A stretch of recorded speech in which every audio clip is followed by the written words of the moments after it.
ihame ry'umunsi. Mbese waba ushaka kurama?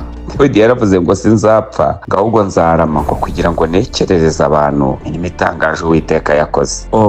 Urashaka kurama? Imana ishimwe cyane. Umva Bibiliya ikivuze rero. Bibiliya iravuze Imigani 10:27 ngo kubaha Uwiteka bitera kurama, ariko imyaka y'umunyabyaha iratuba. Haboneka iyo umuntu akora ibyaha arakenyuka. Umva ukuntu Bibiliya ivuze, ibyaha bitera gukenyuka, ariko kubaha Uwiteka bitera kurama. Uyu munsi wa none ndagira ngo uhindure icyerekezo. Niba utajyaga wubaha Imana, uyu munsi ubaha Imana. Kubaha Imana ni ukwiteganyiriza. Kubaha Imana bitera kurama, ariko imyaka y'umunyabyaha iratuba.